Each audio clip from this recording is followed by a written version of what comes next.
Tomorrow marks 1 week since the deadly riot at the U.S. Capitol, and since that day, the House started the process to impeach the president, saying he incited the insurrection. KOCO's Abigail Ogle is joining us in the studio here tonight. Abby, you spoke to Oklahoma U.S. Senator James Lankford about this. He was on the floor speaking when those rioters got inside. Evan, you'll remember this video here. Lankford was on the floor challenging the Electoral College vote when he was told, you'll see someone walk up to him here. He stopped talking. Someone will walk up and tell him there are protesters in the building. There it goes. The senator was talking about election fraud concerns that some say helped lead to this uproar.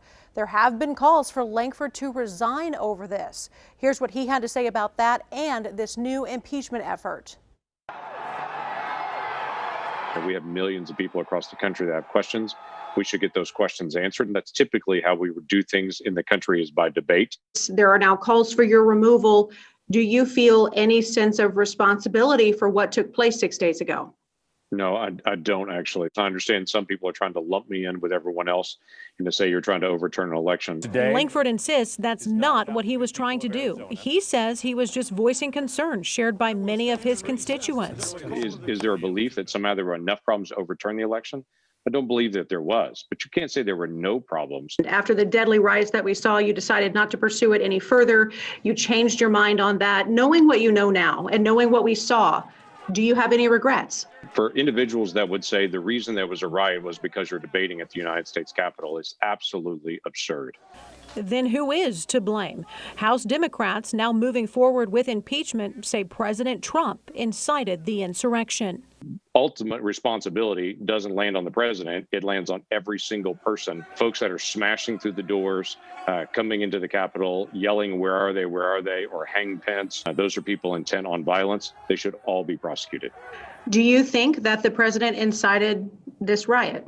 You can grab bits and pieces of his speech and you can run it however way you want to do on it. For example, I know that everyone here will soon be marching over to the Capitol building to peacefully and patriotically make your voices heard.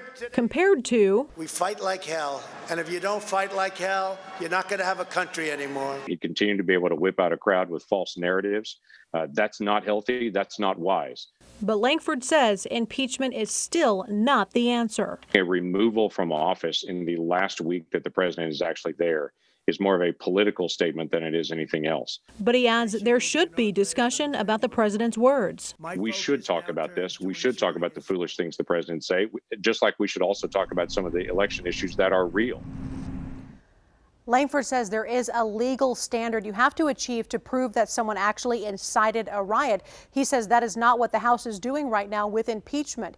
He says they're going to come back into session one day, impeach the president the next with no trial, saying, quote, "My fear is people are pouring gas on the fire instead of water on the fire."